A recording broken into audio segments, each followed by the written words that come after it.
کچھ بھی ملا آپ کے دروازے سے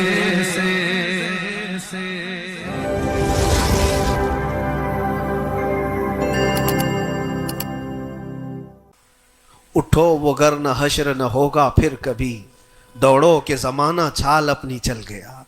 آج تمہیں میں جگانے آیا ہوں اور بیدار کرنے آیا ہوں۔ زندگی کا مقصد یہ تھا کہ اللہ اور اس کے رسول کو راضی کروں، نہ یہ کہ تم دنیا کو راضی کرنے کے چکر میں اپنے اللہ اور اس کے رسول کو بھول گئے۔ ان نوجوانوں سے میں کہتا ہوں جو رات بھر تم اپنے دوستوں کے لیے گزارتے ہو، تم اپنے ماں باپ کو چھوڑ کر کے چلے جاتے ہو اور ان دوستوں کے چکر میں اپنا مال بھی بہایا، وقت بھی گنوایا، لیکن حاصل کیا ہوا پتہ ہے؟ قرآن میں 19ویں پارے میں اللہ تعالیٰ فرماتا ہے بہت سارے ایسے لوگ ہوں گے جو صرف اس لیے دوزخ میں جا رہے ہوں گے کہ ان کے دوست برے تھے۔ یا ویلتا لیتنی لم اتخذ فلانا خلیلا، وہ پکارے گا اے کاش میں فلاں کو دوست نہیں بنایا ہوتا تو آج دوزخ میں نہیں جا رہا ہوتا۔ بہت سارے ایسے لوگ، اور جن کے لیے تم نے زندگی پوری اجاڑ دی، وہ کب تک کے لیے آئے تمہارے پاس؟ کب تک کے لیے؟ کیا تمہارے جنازے کے کندھا دینے کے بعد ختم ہو گئی بات؟ کون تمہاری قبر میں آتا ہے؟ کون تمہارے قبر کے حالات دیکھتا ہے؟ کون ہے جو حشر میں تمہارے معاملات کی سفارش کرتا ہے؟ ہے کوئی نوجوان دوست تمہارے لیے مددگار؟ نہیں۔ تمہارا دل بھی یہ کہے گا اس قبر کی نئی زندگی میں اگر کوئی آئے گا تو وہ آمنہ کا لال آئے گا۔ نبی پاک صلی اللہ تعالیٰ علیہ وسلم تشریف لائیں گے، بزرگان دین نے یہاں تک فرمایا ہے وہ قبر میں میرے آقا صلی اللہ تعالیٰ علیہ وسلم اس حالت میں اور اتنی جلدی آتے ہیں، اور منکر نکیر کے اٹھانے سے پہلے اس سے کہتے ہیں فرشتوں سے آہستہ سے اٹھاؤ، میری محبت میں بڑا تھک کے آیا ہے۔ وہ کس کے لیے ہے؟ جو محبت مصطفیٰ میں یہاں تھکا ہوا ہو اس کے لیے ہے، وہ نہیں جو عیش و عشرت میں شباب و کباب میں یہاں تھک کر کے گیا ہو۔ وہاں پر بھی بزرگوں نے فرمایا قبر میں حضور پاک صلی اللہ تعالیٰ علیہ وسلم کچھ لوگوں کی، کچھ مومنین کی قبر میں ایسے بھی حالات ہوں گے کہ جب فرشتے اس کو اٹھا کر جھنجھوڑ کر پوچھ رہے ہوں گے بتا ان کے بارے میں کیا کہتا تھا دنیا میں، حضور اپنا چہرہ پھیر لیں گے۔ حضور فرماتے ہیں خبردار میری طرف مت دیکھنا، اس لیے کہ دنیا میں تجھے میرا چہرہ پسند نہیں تھا، جس کو پسند کرتا تھا اس کو آج بلا لے۔ تمہارے پاس کوئی اور آپشن رہ جائے گا قبر میں بلانے کے لیے کسی کو؟ اپنی زندگی کا مقصد سمجھ لو۔ جتنے لوگ ڈائیورٹ کرتے ہیں ادھر ادھر، ان کی طرف توجہ نہ کرو۔ کبھی آپ گاڑی چلا رہے ہو، جو لوگ گاڑی میں بیٹھے ہو ان کو اچھی طرح سے معلوم ہونا چاہیے، اگر یہاں سے نکلیں آپ پونا جانا چاہتے ہیں، تقریباً 150-200 کلومیٹر کا فاصلہ ہے، راستے میں بہت سارے مناظر آتے ہیں، بہت سارے اچھے منظر دیکھنے کو ملتے ہیں، کبھی پہاڑیاں ہیں، کبھی درخت ہیں، کبھی جھیل ہے، کبھی کچھ ہے، کبھی کچھ ہے۔ تو کیا اس راستے پہ گزرتے ہوئے جو چیز اچھی لگ جائے وہیں رک جاتے ہو؟ تمہیں پتہ ہے نہیں مجھے تو پونا پہنچنا ہے 2 گھنٹے کے اندر، میرا راستہ آگے، میری منزل آگے ہے۔ جتنے درخت آئے خوبصورت دیکھ لیا چل پڑا، پہاڑ آئے دیکھ لیا چل پڑا۔ دنیا کا سفر ایسی ہی ہے، جتنی چیزیں شہوتیں تمہیں اپنی طرف بلاتی ہیں، اگر نظر پڑ گئی تو نیچے کرو اور آگے بڑھ جاؤ۔ تمہاری منزل یہ شہوتیں نہیں ہیں، تمہاری منزل تو اللہ کے نبی کے ساتھ جنت میں جانا ہے، تمہاری منزل وہ ہے۔ اور جو اپنی منزل کو نہیں پہچانا ہے وہ یہیں پر ڈائیورٹ ہو کر کے رہ جاتا ہے۔ اپنے اصلی مقصد پر کامیاب ہونے کے لیے ایک فارمولہ میں آپ کو بتاؤں، کیسے بھی حالات ہو۔ کچھ لوگ یہ سوچتے ہیں کہ زندگی میں حالات بدل گئے، گناہوں کی طرف چل پڑے، کبھی خواہشات نے انگڑائیاں لی، میں نفس کا شکار ہو گیا، فلاں کام کر لیا، فلاں کام کر لیا۔ کون انسان ایسا ہے جو خطا نہیں کرتا؟ انسانوں میں خطا ہے، نبیوں کو چھوڑ کر، لیکن میرے عزیزوں اس کا مطلب یہ نہیں ہے کہ تم مایوس ہو کر کے انہی کاموں میں لگ جاؤ۔ کل کی رات ہی میں دیکھ رہا تھا، یہ موبائل جو تمہارے ہاتھ میں ہے بہت ساری نصیحت کر جائے گا تمہیں۔ موبائل اپنے ہاتھوں میں لیے رہتے ہو، کوئی بھی آج شاید اس موبائل سے خالی نہیں ہے۔ آپ کو پتا ہے اس موبائل کا اصلی مقصد کیا ہے؟ کیوں بنایا گیا اس کو؟ فون رابطہ کرنے کے لیے ایک دوسرے کے, یہی بیسک اس کا مقصد, جو بنیادی مقصد ہے وہ یہ ہے کہ آپ کسی سے رابطہ کرنا چاہیں گے, نمبر لگائیں گے, ادھر چلا جائے گا اور آپ بیٹھ کر بات کر لیں گے. یہی بیسک مقصد تو یہ ہے, یہ بنیادی مقصد ہے اس فون کا. میں یہی سوچ رہا تھا, یہ فون آج بھی اتنا عقل مند ہے, یہ اپنے بیسک مقصد کو جانتا ہے, لیکن دنیا میں ترقیات کے آتے آتے اس میں بہت ساری چیزیں ایڈ ہو گئی. موبائل کے اندر پھر کیلکولیٹر بھی آ گیا, موبائل کے اندر پھر فوٹو لینے کا کیمرہ بھی آ گیا, ویڈیو بھی آ گئے. اب اس کے بعد چلتے چلتے اب تو سوشل میڈیا پورا آ گیا.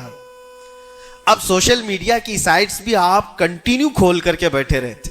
ایک بات مجھے بتانا, سب جانتے ہیں, آپ فیس بک دیکھ رہے ہو, انسٹاگرام دیکھ رہے ہو, واٹس ایپ کھولے ہوئے ہو, یا یوٹیوب میں کوئی ویڈیو بھی دیکھ رہے ہو, کچھ بھی کر رہے ہو, لیکن اگر کسی دوست نے آپ کے فون لگایا تو یہ ساری چیزیں بند کرتا ہے اور پہلے گھنٹی بجا کر بتاتا ہے تمہارا فون آیا ہے. موبائل اپنے کام پہ ہے, اس کا اپنا بنیادی مقصد وہ چھوڑا نہیں ہے. اس میں بہت ساری چیزیں ایڈ ہو گئی, اور شاید چاہے جتنی بھی ایڈ ہوں, لیکن فون آنا جانا یہ کبھی بند نہیں کرے گا. جو انکمنگ ہے, فون کسی نے لگایا ہے تو یہ تمہیں بتا دے گا, الارم ہوتا ہے. ایسا نہیں ہے آپ کی ویڈیو چل رہی ہو, یوٹیوب چل رہا ہے, کچھ بھی چل رہا ہو, فون اگر آیا تو وہ چیز روک دے گا اور پھر فون کا الارم تمہیں بتائے گا. یہ اپنے بنیادی مقصد پر چل رہا ہے. تمہاری زندگی میں چاہے جتنی بھی چیزیں ایڈ ہو جائیں, جس وقت اذان ہو جائے تمہیں سمجھ جانا چاہیے میرا مولا بلا رہا ہے. میرے اصلی مقصد کے لیے میں جو دنیا میں ہوں وہ اللہ کی عبادت کے لیے ہے. میرے رب کا فرمان, میرے رب کا اعلان آ چکا ہے, چھوڑو ساری چیزیں, جتنی بھی چیزیں ایڈ ہو جائیں اس چیز کو روکنا. اچھا, اور دوسری ایک چیز یہ بھی ہے اس موبائل کی, میں محسوس کر رہا تھا, یہ بہت اچھا ہے بیچارہ, یہ موبائل اپنے مقصد پر کامیاب ہے, اس لیے کہ اس کو کبھی کسی کے ہاتھ میں دو تو ہی گندا بنتا ہے. جب تک اس کو کوئی چلاتا نہیں ہے, تم چلاؤ گے, اندر گھسو گے, بہت ساری چیزوں میں داخل ہوتے رہو گے, پتہ نہیں کیا کیا کھولتے رہو گے, وہ سب چیزیں وہ کرتا چلا جائے گا. لیکن اس کو کہیں بستر پر پٹک کر کے چھوڑ دو, وہ کبھی گندگی نہیں کرتا. خود سے ایسے نہیں ہے کہ وہ ویڈیو کھول کے چالو ہو جائے گا. وہ موبائل خود سے کسی کو ویڈیو نہیں دکھاتا, خود سے کسی کو فوٹو نہیں دکھاتا, لیکن اس کو بستر پر ایسی پڑے رکھے رہو, وہ دوسری گندی چیزیں تو نہیں دکھائے گا جب تک تم ٹچ نہیں کرو گے, لیکن وہاں پڑے رہنے کے وقت بھی فون کسی کا آیا تب بھی بچ کے دکھائے گا. پتہ یہ چلتا ہے اس سے کہ دوسروں کے ہاتھ میں جاتا ہے اور کوئی دوسرا چلاتا ہے تب یہ بے حیائی دکھاتا ہے. تم اس بات کی اپنے آپ کی ذمہ داری لے لو, تم کسی کے ہاتھ کا کھلونا نہ بنو. دوست تمہارے ساتھ کھیلیں گے اور دنیا تمہارے ساتھ کھیلے گی. عیش و عشرت کی تمہاری خواہشات یہ سب دنیا ڈالتی ہے. اگر یہ ساری دنیا سے ہٹا کر اپنے آپ کو اللہ اس کے رسول کے سپرد کرو, دیکھو کبھی تمہاری زندگی میں تمہارے جسم سے بے حیائیاں نہیں آ سکتی, نہیں آئیں گی. یہ جسم اللہ, اس جسم کا مالک کون ہے؟ اللہ ہے. اور ہماری گردنوں کی اوپر اگر کسی کا حکم ہے تو وہ رسول اللہ کا ہے. اگر زندگی میں تم نے یہ طے کر لیا میں اللہ کا بندہ ہوں, اللہ نے مجھے بنایا ہے, میری گردن اللہ کے نبی کی عزت کے لیے ہے, سپرد کر دیا اپنے آپ کو, تو بے حیائیاں تمہارے اندر نہیں آئیں گی. ہاں ہوتا یہ ہے کہ تم نے اپنے آپ کو دوسروں کے سامنے پیش کیا ہے, دوستوں کے سامنے. ارے کس کو تم جان جان کہتے رہتے ہو, تو میری جان ہے, میں تیری جان ہوں. پتہ نہیں کتنوں کو جان کہا ہے اور کوئی جان کسی کے کام کی نہیں ہے, کسی کے کام کی نہیں ہے. لیکن ایک بار جن صحابہ نے کہا فدا کا بھی وہ امی یا رسول اللہ, اے اللہ کے رسول میرے ماں باپ آپ پر قربان, میری جان آپ پر قربان. یہاں دوست کو یا بیوی کو یا محبوبہ کو جان کہا تو بدلے میں اس نے پھوٹی کوڑی بھی نہیں دی ہے. زندگی میں سوائے دکھ اور غم کے کچھ نہیں ملا جان سے. لیکن مصطفیٰ کریم کو جس نے یہ کہا میری جان آپ کے حوالے ہے, اللہ کے نبی نے ان کو ذرے سے اٹھا کر کے آسمان کا تارا بنا دیا. ایک عرب نے آدمی کا بول بالا کر دیا، خاک کے ذروں کو ہمدوش سریا کر دیا، خود نہ تھے جو راہ پر اوروں کے ہادی بن گئے، کیا نظر تھی جس نے مردوں کو مسیحا کر دیا۔ نبی پاک صلی اللہ تعالیٰ علیہ وسلم کے حوالے اپنے آپ کو کر کے تو دیکھو، پھر تمہیں کہاں سے کہاں پہنچایا جائے گا۔ آج دنیا مجھے پہچانتی ہے تو میرے باپ کے نام سے نہیں، عظمت مصطفیٰ کے نام سے پہچانتی ہے، قدم مصطفیٰ کی برکت سے پہچانتی ہے۔ ہم کو اگر کسی نے اٹھایا ہے تو کسی کے باپ نے نہیں، کسی نیتا نے نہیں، میرا تعلق کسی سیاسی پارٹی سے نہیں ہے۔ میری آج عزت کوئی کرتا ہے تو اس لیے نہیں ہے کہ یہ سیاسی کوئی عہدہ رکھتا ہے، صرف اس لیے عزت کی جاتی ہے کہ نبی پاک کی عزت پر بات آتی ہے تو یہ اپنی آواز کو تو اٹھاتا ہے۔ جب تک بکے نہ تھے تو کوئی پوچھتا نہ تھا، یا رسول اللہ تم نے خرید کر ہمیں انمول کر دیا۔